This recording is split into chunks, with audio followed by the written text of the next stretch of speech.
Hi, I'm Brigham Larson with Brigham Larson Pianos. I'd like to give you a tour of this 1923 Kimball. This is in exceptional condition. I see pianos like this in the field as a piano technician on a very regular basis, and rarely do I see a piano that is in this good condition. And on top of that, I've put a significant amount of work additionally into what was already a great piano to begin with. So I'll talk about the piano, what I've done to it, and then I'll demonstrate it. I grabbed this. This is a spare hammer that I just had from spare piano hammer. Of course, it pivots this way and it strikes the string. So what happens on pianos, on hammers, they start out rounded, and then you can see where the strings, you can see the cuts right there. You can see where the strings have just flattened it, so it's no longer rounded. It starts out rounded, of course, but then where those string cuts are, it's just flat. So what I've done on this piano, as every piano older than maybe 10 or 15 years or so requires, I've reshaped all 88 of the hammers to return them to that rounded shape. This is just a spare that I grabbed for demonstration in this video. I've also done cleaning of this piano and minor repairs here and there and some regulation. Now at this point, the regulation, what you do in order to determine, at least it gives you a good starting idea of whether or not a piano has good regulation or not. There are lots of ingredients, lots of factors involved in good regulation, but a very, very important, essential ingredient, what you should feel, is as you push down on those keys slowly, at the very last moment you should feel a little bit of a bump. And this piano has it. Has that little bump there. And what all of that keystroke following following that little bump, what that's called is aftertouch. That's kind of the technical term. And this piano has a good amount of aftertouch. On newer pianos, I like very little aftertouch. In older pianos, because parts are a little bit more worn and you need a little bit more of that safety factor, I like as much as double the aftertouch that I see in newer pianos. And an extremely sensitive pianist will notice those differences. And on an older piano like this one, it makes a big difference. Makes for a really nice, smooth, soft.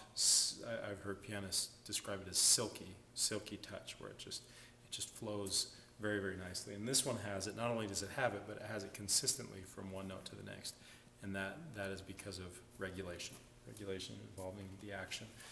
Another thing this piano has is a matching bench. Of course, the bench, a bench this old, 90-year-old bench, is very rare.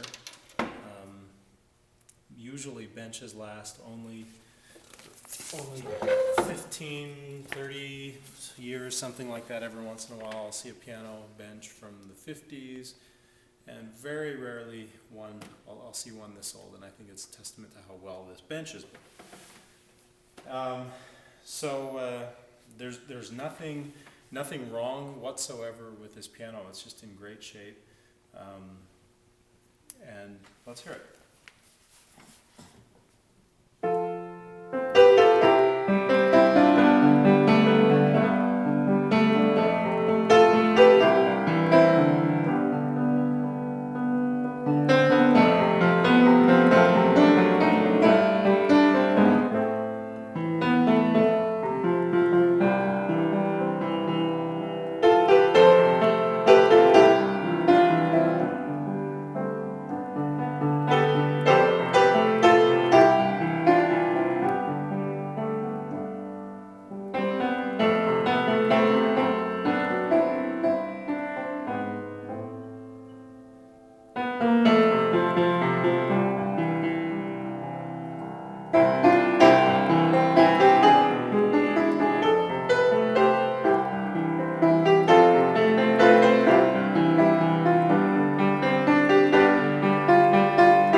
So good sound. Particularly, like I said, for a piano, a lot of people like this older look. A lot of people really like the wood look. I hear that more frequently than I would expect. A lot of people don't like the modern shiny black gloss look. A lot of people do like that, but this piano I think is perfect for somebody that prefers the furniture look, the wood look, because it has that and in very good condition, and the instrument is fabulous as well. One last thing, let's look at the important components. The soundboard is in excellent condition, and that comes across as I play it. I can hear the bloom and the sustain that I like to hear. And these are the bridges right here, and the bass bridge.